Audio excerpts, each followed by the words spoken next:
नमस्कार दोस्तों, मैं एडवोकेट कुलदीप सिंह पुणे आप लोगों के बीच में उपस्थित हुआ हूं इस यूट्यूब चैनल के माध्यम से। आज हम डिस्कस करेंगे इंडियन कॉन्स्टिट्यूशन का article 124 very very important this tell us about the establishment का मतलब स्थापना एंड कॉन्स्टिट्यूशन का मतलब बनावट ऑफ द सुप्रीम कोर्ट, सर्वोच्च न्यायालय की स्थापना और उसकी बनावट वो कैसे होगी, ये अनुच्छेद 124 हमें बताता है। इसके अंदर 7 जो है इसकी क्लाज है, 7 जो है इसकी क्लाज है, उसको हम डिस्कस करेंगे वन बाय वन।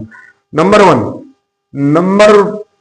वन जो है इसकी जो फर्स्ट क्लाज है, this tell us about the there shall be a supreme court of India. एक सुप्रीम कोर्ट होगा, भारत में एक सुप्रीम कोर्ट होगा consisting of chief justice of India, जिसके अंदर एक सीजीआई होंगे, चीफ जस्टिस ऑफ इंडिया होंगे, until parliament by law prescribed a larger number of not more than other जजेस। जब भारतीय संविधान बन के तैयार हुआ तो उस समय इसमें प्रावधान था 7 जजेस का, नॉट मोर देन 7 अदर जजेस, एक सीजीआई, 1 सीजीआई और नॉट मोर देन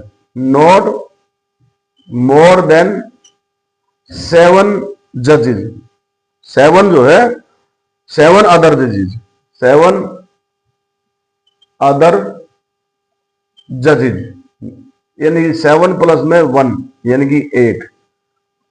जब भारतीय संविधान बन के तैयार हुआ तो ये प्रावधान इसमें था कि एक there shall be supreme court of India consist of chief justice of India until the parliament by law providing for the larger number not more than 7 other judges, यानी कि एक चीफ जस्टिस होंगे और 7 इसमें अदर जजेस होंगे, तो कुल मिलाकर 8 का प्रावधान था। लेकिन आफ्टर द अमेंडमेंट, इसमें अमेंडमेंट हो गया और इसमें अमेंडमेंट हुआ, अमेंडमेंट 2 नाउ जो इसमें 2019 में ने इसमें 33 नाउ जो है इसमें टोटल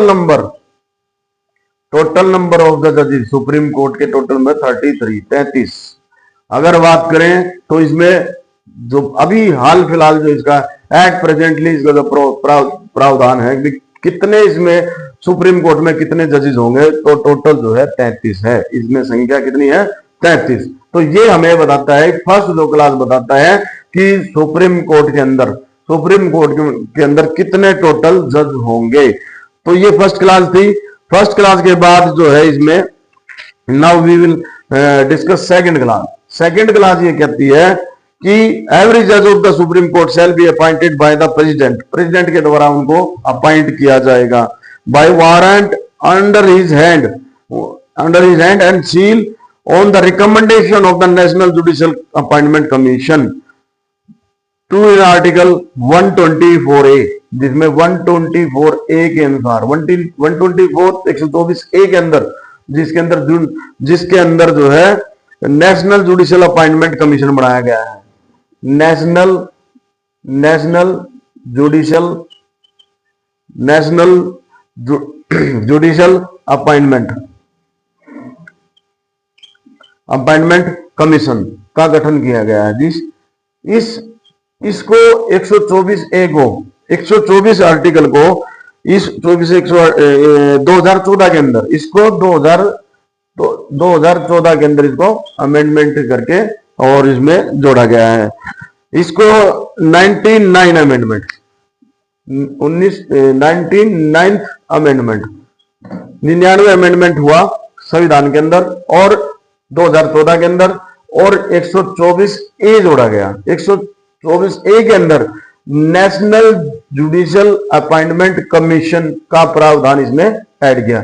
इससे पहले कोलिजियम सिस्टम था, 2014 से पहले इसमें कोलिजियम सिस्टम था और कोलिजियम सिस्टम के अनुसार जो है सुप्रीम कोर्ट के जजों की भर्ती होती थी, उनका अपॉइंटमेंट होता था bye the president of India. Now जो है by the recommendation of the national judicial appointment commission. National judicial appointment commission के रिकमेंडेशन के आधार पर ही प्रेसिडेंट के द्वारा सुप्रीम कोर्ट के जज की अपॉइंटमेंट होगी। और shall hold the office until the age of 65। 65 age तक जो एज है वो 65 एज तक वो अपने ऑफिस को होल्ड करेंगे, यानी कि उनका जो टाइम पीरियड है जो ये है वो 65 ईयर एज तक का है, 65 वर्ष तक वो अपना कार्यभार संभालेंगे। तो सेकंड क्लास बिल्कुल क्लियर है। इससे पहले, इस अमेंडमेंट होने से पहले 2014 में जो 99th अमेंडमेंट हुई उससे पहले एक कोलिजियम सिस्टम था, उसको हम सेपरेटली डिस्कस करेंगे। कोलिजियम सिस्टम था, उस कोलिजियम सिस्टम के रिकमेंडेशन के आधार पर ही प्रेसिडेंट के द्वारा सुप्रीम कोर्ट के जज की नियुक्ति होती थी। नाउ जो है आफ्टर दिस अमेंडमेंट किसी भी सुप्रीम कोर्ट का कोई भी जज है उसकी जो नियुक्ति होगी, उसकी जो अपॉइंटमेंट होगी after recommendation of national judicial appointment commission. तो उसके आधार पर प्रेसिडेंट के द्वारा उनकी नियुक्ति होगी। तो ये सेकंड इसका क्लास था। Now we will discuss the third class. Third class भी tell us about third class. Third जो क्लास है इसका क्लास 2A जो क्लास है उसको भी जो है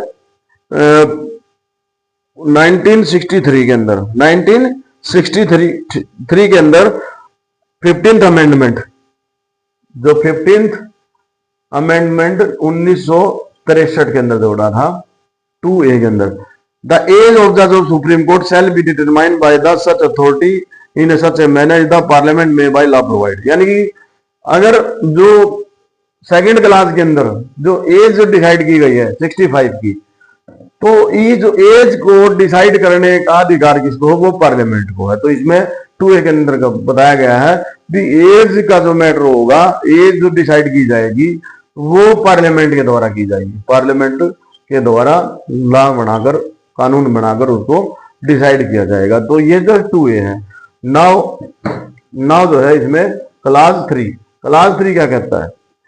क्लास 3 क्या कहता है कि a person shall not be qualified. इसमें क्वालिफिकेशन दी गई है। A person shall not be qualified for the appointment as a जज of the supreme court unless he is a citizen of India. पहले है कि सिटीजन ऑफ इंडिया होना चाहिए, सिटीजन ऑफ इंडिया होना चाहिए, यानी कि भारत का नागरिक होना चाहिए। ये पहली कंडीशन इसकी। उसके बाद ही has been for the at least 5 year of the जज ऑफ द हाई कोर्ट।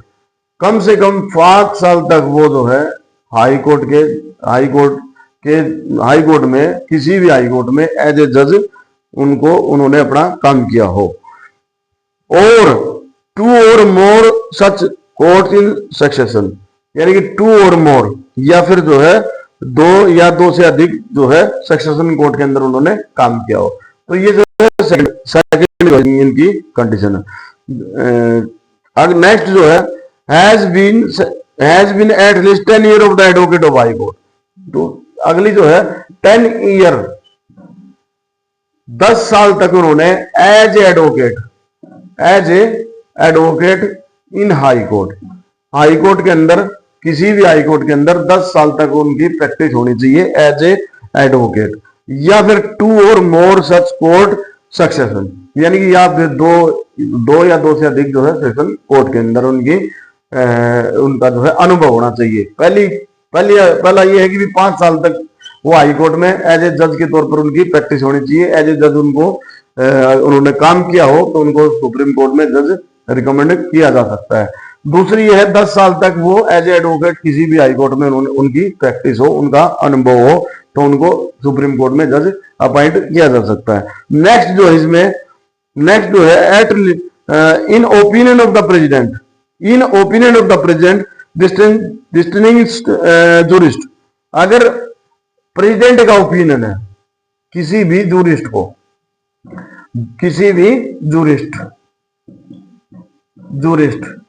का मतलब है कानून को जानने वाला। कोई भी ओपिनियन, अगर यहां ओपिनियन शब्द है, अगर प्रेसिडेंट के ओपिनियन है, प्रेसिडेंट का मानना है प्रेसिडेंट का ओपिनियन के अनुसार किसी भी जूरिस्ट को सुप्रीम कोर्ट का जज अपॉइंट किया जा सकता है। तो भले ही उनके पास 5 साल का एज ए जज किसी भी हाईकोर्ट में एज ए जज का होने का अनुभव हो या ना हो, भले ही उनके पास 10 ईयर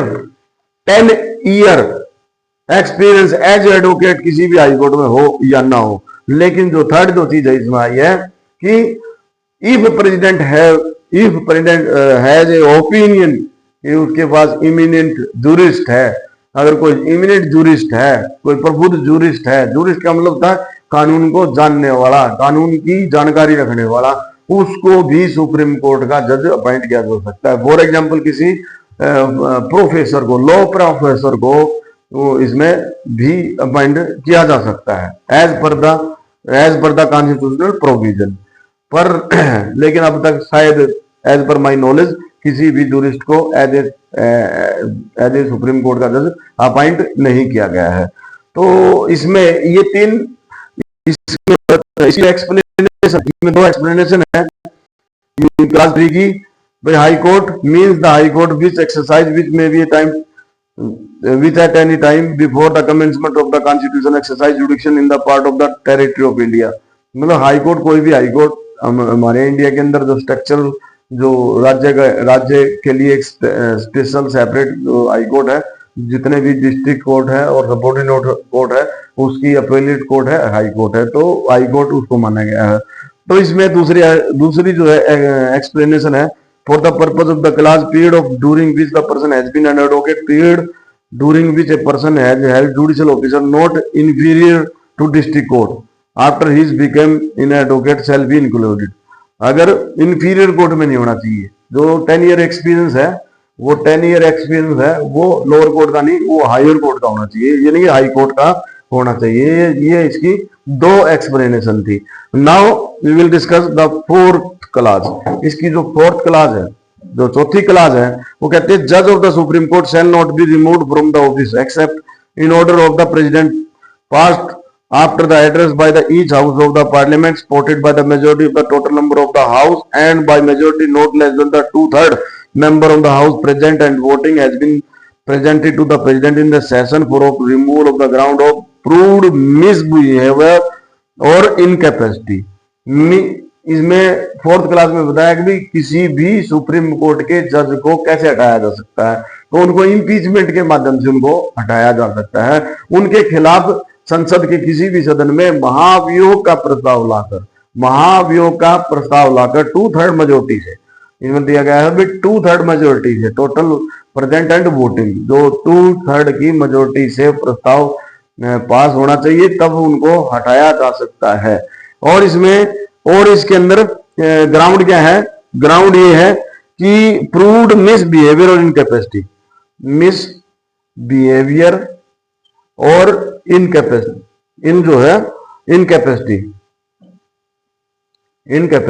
के आधार पर उनको हटाया जा सकता है, इम्पीचमेंट के आधार पर। तो 4th क्लास उनको सुप्रीम कोर्ट के जज को कैसे हटाया जा सकता है वो प्रावधान है। इससे पहले 3rd जो क्लास थी वो बताता है qualification of the supreme court जज। किसी सुप्रीम कोर्ट के जज को सुप्रीम कोर्ट में जज लगने के लिए क्या क्या क्वालिफिकेशन चाहिए। नाउ जो है इसमें क्लास 5 है, पार्लियामेंट में by law regulate the procedure of the presentation and address for the investigation and the proof of the misbehavior and incapacity of the judge under class 4। Class 5 में कहता है कि इसमें पार्लियामेंट इसमें time to time rule regulation बनाएगी, किससे संबंधित जो भी महाभियोग, जब भी महाभियोग किसी भी सुप्रीम कोर्ट के जज के खिलाफ लाया जाएगा तो उससे संबंधित रूल रेगुलेशन एंड प्रोसीजर, क्या प्रोसीजर होगा, प्रूफ इन्वेस्टिगेशन का क्या प्रूफ होगा, और रिगार्डिंग द मिसबिहेवियर और इनकैपेसिटी, भाई किस चीज को मिसबिहेवियर माना जाएगा, किस चीज को इनकैपेसिटी माना जाएगा। तो इससे संबंधित जितने भी रूल रेगुलेशन होंगे, प्रूफ होंगे, उसको पार्लियामेंट के पास पावर है, पार्लियामेंट उस पर वो कानून बनाएगी, उसको रेगुलेट करेगी। तो ये जो है क्लास 5 है। नाउ जो है क्लास 6 ये कहती है कि every person appointed to be जज of the supreme court shall before the enter upon his office make and subscribe before the president or the some person appointed in the behalf of him and on oath of permission according to the form set out for the purpose of the third schedule। यानी कि third schedule के अनुसार, third जो है schedule के अनुसार उनको oath और परमिशन लेनी होगी बिफोर एंटरिंग इज और हर ऑफिस। अपने ऑफिस में एंटर करने से पहले, अपने ऑफिस को होल्ड करने से पहले according to the third schedule, जो इंडियन कॉन्स्टिट्यूशन के अंदर जो है, हमने पहले भी कई बार अपनी हर वीडियो में लगभग जहां रिलेवेंट बनती है बन रहा है, 12 शेड्यूल है। तो पहले जो है 7 शेड्यूल थी, अब 12 शेड्यूल है। तो इसमें से जो थर्ड शेड्यूल है ओथ एंड अफर्मेशन दी गई है। जितने भी कॉन्स्टिट्यूशनल पोस्ट हैं उनके बारे में उन सभी की ओथ अफर्मेशन दी गई। तो ओथ और अफर्मेशन लेनी होगी, ओथ लेनी होगी, प्रेसिडेंट उनको ओथ दिलवाएंगे, ऐसा ये क्लास 6 में दिया गया है। तो ओथ और अफर्मेशन का प्रावधान क्लास 6 में है। और क्लास 7 के अंदर क्या दिया गया है? क्लास 7 के अंदर दिया गया है no person who has had office the judge of the Supreme Court shall plead or act or any court or before any authority within the territory of India।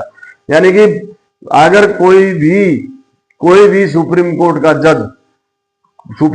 जज आफ्टर रिटायरमेंट या फिर after service from the supreme court, तो वो किसी भी न्यायालय में चाहे लोअर कोर्ट से लेकर हाई कोर्ट तक वो एज ए एडवोकेट काम नहीं कर सकते, प्रैक्टिस नहीं कर सकते। इसमें क्लियर है, plead court shall no person who has hold office the जज of the supreme court shall plead नहीं कर सकते, और एक्ट इन एनी कोर्ट, किसी भी कोर्ट में काम नहीं कर सकते, बिफोर एनी अथॉरिटी, किसी भी अथॉरिटी के अंदर भी नहीं काम, with in the territory of India, Bharat की जो टेरिटरी है उसके अंदर कहीं पर भी वो एज ए जो है काम नहीं कर सकते। एक बार वो सुप्रीम कोर्ट के जज से रिटायर हो जाएंगे तो वो बीइंग एडवोकेट वो काम या प्रैक्टिस नहीं कर सकते। तो ये जो है 7 जो क्लास इसके अंदर आर्टिकल 124 के अंदर 7 क्लास है। फर्स्ट क्लास के अंदर हमें बताया गया है कि भाई एस्टेब्लिशमेंट होगी, भाई ये एक सुप्रीम कोर्ट होगा जिसके अंदर टोटल नंबर 33 हाल फिलहाल में 33 नंबर होंगे। और इसके बाद जो है इसमें इस दूसरे क्लास के अंदर बताया कि भी इनकी जो अपॉइंटमेंट होगी नेशनल जुडिशियल अपॉइंटमेंट जो कमीशन है उसके रिकमेंडेशन पर प्रेसिडेंट उनको नियुक्त करेंगे। और इसमें जो थर्ड जो क्लास है वो हमें बताती है कि इसमें qualification of the supreme court के जज की क्या क्या क्वालिफिकेशन होगी। फोर्थ क्लास हमें बताता है कि भी उनको रिमूवल कैसे किया जाएगा, उनको हटाया कैसे जाएगा। और जो फिफ्थ जो क्लास है कि भी उनको हटाने के लिए मिसबिहेवियर और इनकैपेसिटी से संबंधित जितने रूल रेगुलेशन प्रूफ से संबंधित जो टाइम टू टाइम जो है पार्लियामेंट इस पर कानून या रेगुलेट करेगी।